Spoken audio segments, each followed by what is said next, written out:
Hello, I'm Dapper Dan Gavosden, and I own every issue of Amazing Spider-Man, including the annuals, which definitely count. Hello, I'm mischievous Mark Ginocchio, and I too own every issue of Amazing Spider-Man Dan, but the annuals, to me at least, my humble opinion, they don't count. It's quite the opinion. Well, welcome everybody to the Amazing Spider Talk, the show where two fans and collectors uncover the strange, fun, and fascinating history of the Spider-Man comic universe. Thanks again for joining us for this review episode of the Amazing Spider Talk. Okay, Dan, today on the show we're going to be talking about the plus-sized... was that plus-sized too? No, I don't think so. I forgot to delete that. Why don't you take it again? Yeah, let me redo that. Sorry. I was like, wait a second. All right, Dan, today on the show, you and I are going to be talking about Amazing Spider-Man Volume 5, number 68/Legacy 869. The story is Chameleon Conspiracy, Part 2. This issue was written by Nick Spencer with Ed Brisson, with pencils by Marcelo Ferreira, Carlos Gomez, and Zé Carlos. Inks by Wayne Faucher, Carlos Gomez, and Zé Carlos. Colors by Morry Hollowell and Andre Crossley, with Erick Arciniega, oh my goodness, and letters by VC's Joe Caramagna. The cover is by Mark Bagley, John Dell, and Brian Reber. This issue was first released on June 9th, 2021. Marvel, you got to stop giving me all these names to read. That's all I got to say. Mark, I just want to jump right into this because, I kind of feel like this issue is a dumpster fire, and I hate using that term because it seems very dismissive, and people definitely put a lot of hard work into this, but it's just a mess from the start. And let's start right where it starts with the cover. Mark, I dare you to explain this cover to me, what we're seeing on this cover. It's a guy with a gun with Spider-Man. I mean, what's not to love? Like, Mark Bagley, can you draw a guy in a suit with a gun? Absolutely. I'm Mark Bagley. I can do it. I'll do it in a week and a half. I'll do it in 3 days. Because that's about what it probably needed, 3 days. It was probably no, they were promoting this cover for months, I feel like. What? Right? Yeah, of course they were, yeah. I said, this wasn't some last minute slapped inventory cover that they pulled out. And yet, what is it? Yeah, I don't know. I mean, if I had to guess, it's the Finisher pointing a gun at Spider-Man. The Finisher, who I guess we're to understand is in Symkaria, or maybe not, but definitely doesn't interact with Spider-Man. Not that Spider-Man really does anything in this comic. One with his name ostensibly on it. Okay, just starting there, totally forgettable cover, not using Mark Bagley for any of his talents. Or maybe we could place the blame on Mark Bagley. I don't know, but it's just what is this cover? I think he did as good enough. I think he did as good as a job as he could, but I don't know what the instruction was, but this cover missed that mark entirely, Yeah. Maybe it's even the Foreigner. I don't know. I mean, I can't. Maybe it's the Chameleon. Tell. Yeah, maybe it's the Chameleon, right? It is his conspiracy. Well, but that's a whole other thing. Yeah. It's for a Chameleon conspiracy, again, a book with an event title on it, or maybe I'm misreading it. Maybe it's just an arc title, right? But either way, there's very little of Chameleon or conspiracy going on in this issue. I don't really know what why it needed this big of a title.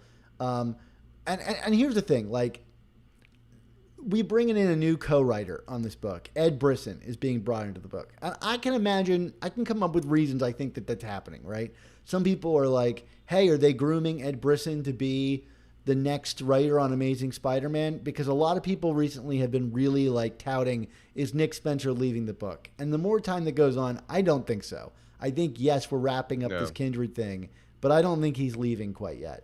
And neither is he being replaced by Ed Brisson. To me, Ed Brisson is brought in here in a Christos Gage role because Spencer's being asked to essentially do the impossible, I think, which is produce a weekly Amazing Spider-Man title when we're getting the Superior War, when we're getting a Spider-Man book every single week. Right. And that feels like a mistake, although I don't think Ed Brisson did a bad job here. The fault in this book is really on the plotting. Like, the art seems cobbled together. The story is all over the place, if you want to call it a story. There's copy editing mistakes throughout the piece. Like, when you can't spell clairvoyant on the opening page, you got a problem. Like, did anybody read the opening page? I just felt like this was a mess. Maybe I'm being too harsh on it, but like, to me, this is bottom of the barrel Nick Spencer. I mean, at least there's like lots of Spider-Man in this comic, right? I don't think Spider-Man shows up for a second in this comic, does he? Maybe when he's like swinging around. Oh, and again, he shows up at the very end, the final page, for sure. Right. Right. No, but yeah, but point being, like, I mean, this is like, if you wanted to like encapsulate, like you were just saying, all the things that could go wrong in a Nick Spencer issue of Amazing Spider-Man, I think we got them all right here. Like, this comic's got it all, Dan. I mean, the big thing for me about this comic is it's not story. It's backstory and retcons as story. And there are ways to do backstory and retcons that are satisfying. You can build things up or slowly release information. And this issue is nothing but you need to get from A to B. That's the thing you need. Here's some plot. And here's a big retcon that just like takes up 4 or 5 pages that isn't even internally consistent, which we can get to. I think it's just a mess. And I just don't know who's editing this title. I don't. Well, all right. With that said, do you want to get into some of the finer points here? Yeah, let's get through fine this. Points? Let's get through this, because I just don't even think that this issue is deserving of our critical analysis to the level that we give these books. But anyway, tell us about the first scene. I mean, the comic does start off with a bang, or does it? Because it's a hologram. Teresa Parker immediately starts firing upon the finisher. Remember him from last episode? But he's a hologram or something, because she doesn't shoot him. And, that just makes everything so much more sense now, right? From 67 or not? Well, I don't get it. One, I think the art was really confusing. Like, it looks like there's bullets hitting this guy, and I guess there's like a very slight blue fade on the bottom of him, but that's not very clear. Like, the art makes it in no way clear that this guy's a hologram. But then last issue, Chameleon said that he wanted to be placed in this jail specifically to get close to the finisher. And if he's a hologram, why does that matter? Like, what the heck is going on here? Like, did he know that the finisher's lab was in this jail cell? Has this hologram been like attending jail duties as a hologram this whole time? Like, what is happening? I can only project in this jail cell, Dan. I don't know, but it's really, it's I was not remotely interested in this plot beat prior to this whole reveal, and like now I'm just like, what the actual bleep is going on here? Like, this is ridiculous. But the game must continue, and now the finisher is going to negotiate with Teresa. Yay. All right, so coming back, this is where I'm going to pick some serious bones. So, like, okay, let's go. Yeah, let's go. I was curious what you were going to react to this scene, Dan, because this is major retcon alert here. Yeah. So Ned wants to explain to Peter how he's alive, but he can't tell him everything because reasons, which Peter doesn't even flinch at. Like, he's just like, okay, fine. You were brought back from the dead with some. I guess we get to see the ominous feet at the base of Ned's grave, which Peter doesn't get to see. Although, based on the way that the narration has been in this series, Peter is omniscient, so I'm not sure why he doesn't know about all that.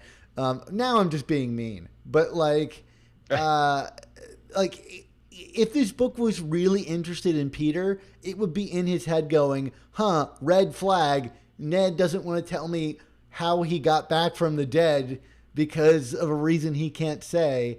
But what he does tell us is like a whole double page recap of like Ned's story and how it's different from like what we've known about Ned. So it turns out that Ned, way back in the Hobgoblin days, as we were going to discuss on the show, was becoming aware that he was brainwashed by the Hobgoblin because he had been brainwashed by the Hobgoblin to behave like the Hobgoblin.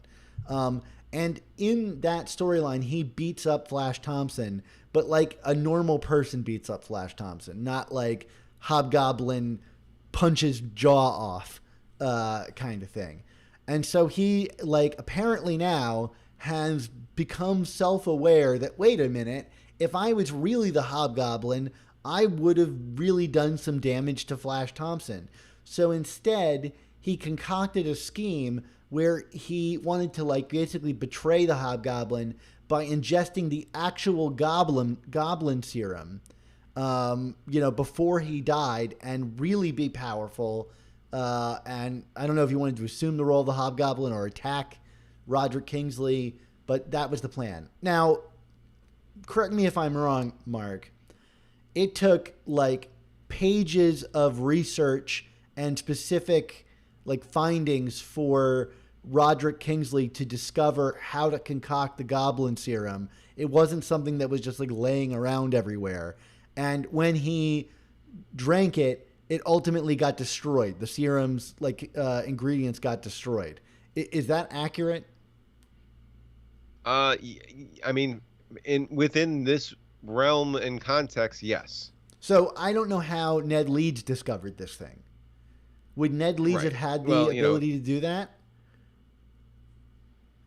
I mean, he is an intrepid reporter, Dan. So I mean.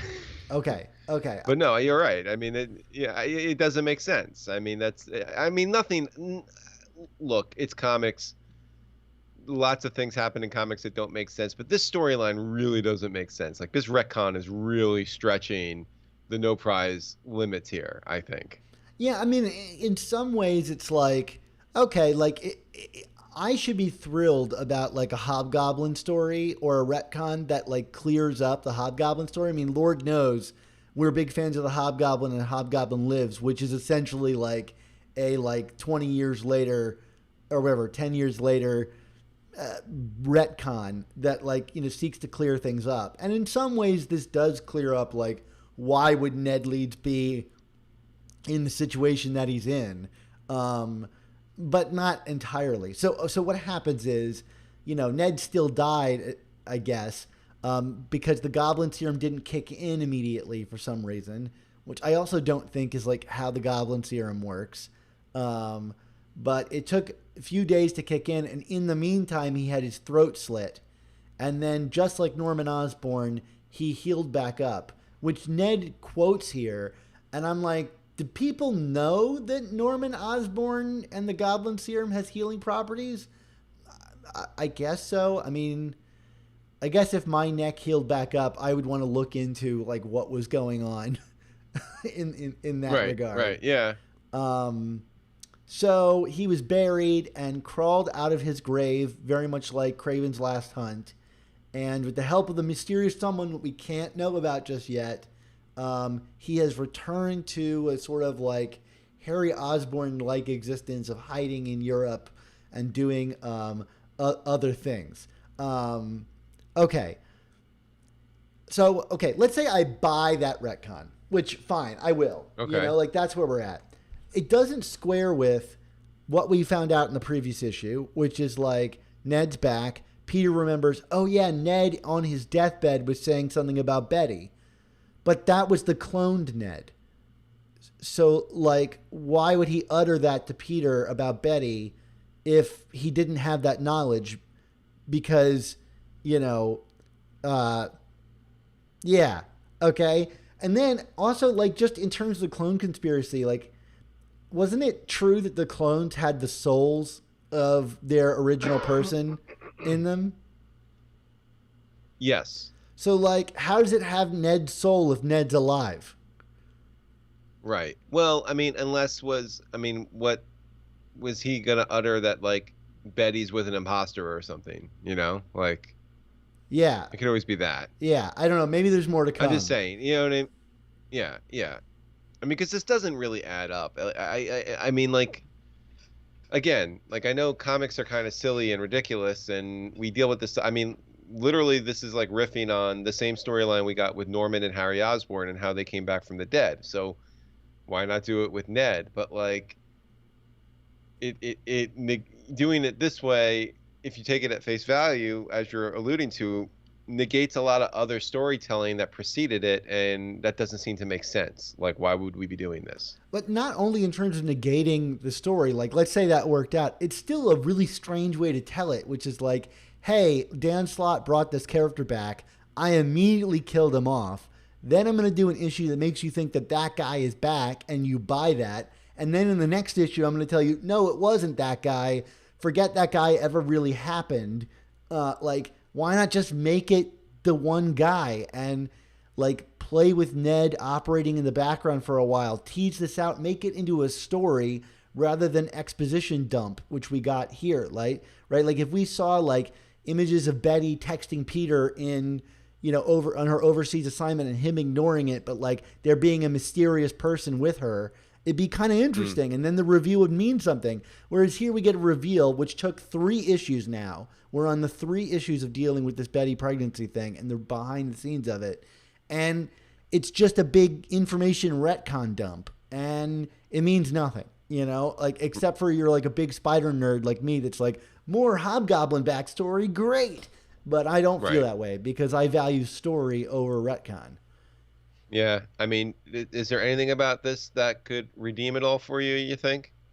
I think, maybe there's a cool story to be told here where, like, Ned finally actually becomes the Hobgoblin. Because if he's essentially goblin powered, it could go that way. He's like a super person now, So maybe there's like a big Ned Leeds versus, the Hobgoblin story that we got coming down the pike. And that could be really fun. Like, that might make it worth it. But in the moment right now, it feels like kind of unnecessary and weird and like not told any kind of like real dramatics to it, which is what I come to this book for is, dramatics.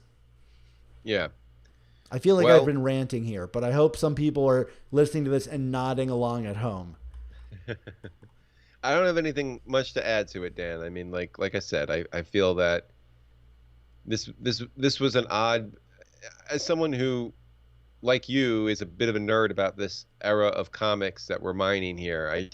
This all feels quite random to me, and frankly, my expectation is that this is all gonna go bust. Like, we're gonna find out whoever this Ned is some kind of imposter, and the real clone Ned is dead still. And I mean, what that means for Betty and her pregnancy, I don't know, and that makes me uneasy. But I guess we'll get there when we get there. Right. So the 2 of them are working on a case that is like about the foreigner, and it involves Jamie and the clairvoyant. So that's their way of tying this story into the other one. So at least now some of our stories seem to be kind of like meshing together in some way. So there's that.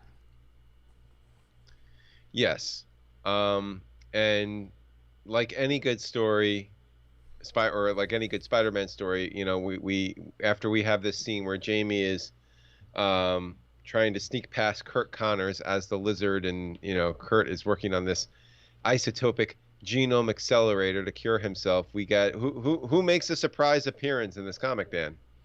Well, it's Slide, which I think I would like normally be like, oh, fun, Slide is back. Like that's a character I've forgotten and isn't particularly interesting, but like do something cool with Slide. Why not? So, I mean, yeah, we got the murderer's row now in this comic of Foreigner, Chance, Slide, and then the Jack-o'-lantern. I mean, like threat level midnight for sure, right? I mean, jack-o'-lanterns, all that there's like all those goon jack-o'-lanterns is kind of cool. Like, I love the design of those characters. When Jamie tries to like sneak past Kurt by getting this card. I just don't care about Jamie. I thought that the artwork in this sequence was really weird, like Lizard Kurt Connors doing experiments. Like, I thought the last time we met with Kurt, he was still able to transform between the two forms. That was the end result of the hunt story hunted was that he was like permanently stuck as the lizard. So right. Okay.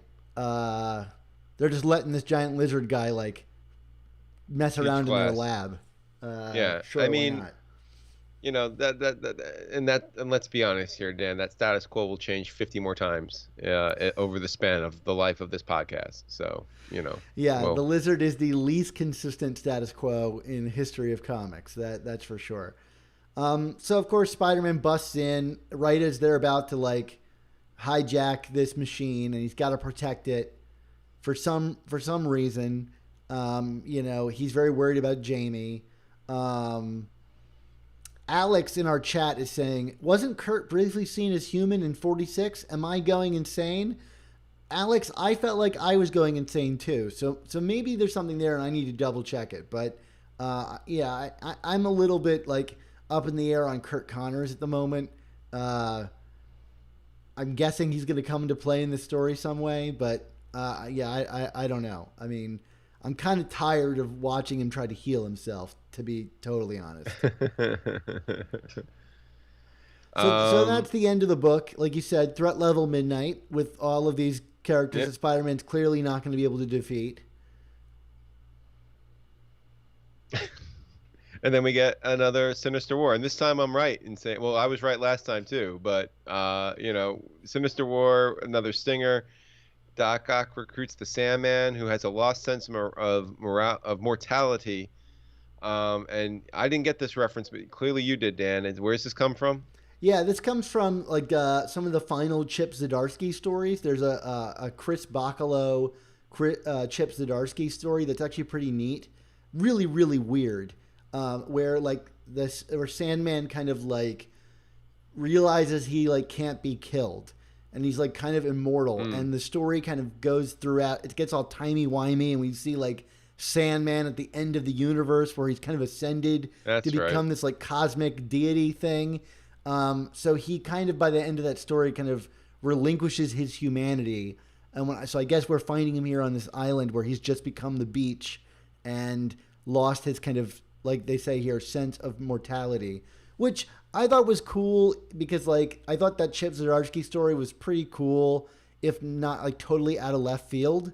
And to have someone kind of keep that status quo going and not forget about it, at least makes that story feel a little more grounded in the universe of these comics. But I don't know, man. I think we could get 2 pages back in the comic and do more stuff with Peter, and then just have Dr. Octopus show up with the Sinister Six, and I wouldn't bat an eye. I don't need 2 pages of him, like, one at a time getting each of these characters, that seems just like a waste of space that could be better utilized to me. So, well, it seems like it's probably what you're going to get, though, so alas.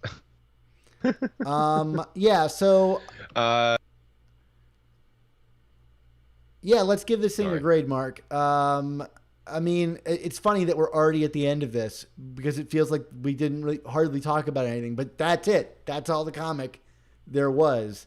That's the tweet. Yeah, I think this one is a D. This is a flat D for me. I'm right there with you. D for me. Double D's. Woo woo. There you go. Double D's. All right. Yeah, that's the character we like to present on this podcast. Come on. No, we can laugh about it. One joke. You know what? Here, let me go on a rant about how Mary Jane should have double D's in the comics. Oh my God! Okay. Why doesn't she have double D's in the comics? We're cutting this one off. Okay, all right, we're cutting this one off. Mark, take us home. It's that time. It's that time, Dan. Let me say that again. It's that time, Dan. Time for all good things to come to an end. So we want to say thank you to you, the listeners and viewers, for tuning in to this episode, sorta, of the Amazing Spider Talk. Yeah, I just want to be clear. That was a joke. I don't actually want to go on that rant. This is me making fun of the internet. But anyway, this episode was edited by Rick Coast, who I hope cuts out all of that previous segment. With production support from Andy Myers. Our artwork comes handcrafted by artists Ron Friends, Sal Buscema, and Ray Sumser. Our theme songs were produced by Ryland Bojack, Tony Thaxton, and Spider Madge. This episode was originally released on Patreon as a live stream hangout with us back when the comic was first released. So if you'd like to help support our show's continued existence and these reviews while joining us on the live stream, why not head on over to our Patreon and sign up? So Mark, until we learn that you are actually a Nazi robot, what's our motto? Sig Heil, and with great podcasts, there must also come the Amazing Spider Talk. Have a good night, everybody. Good night. We did it.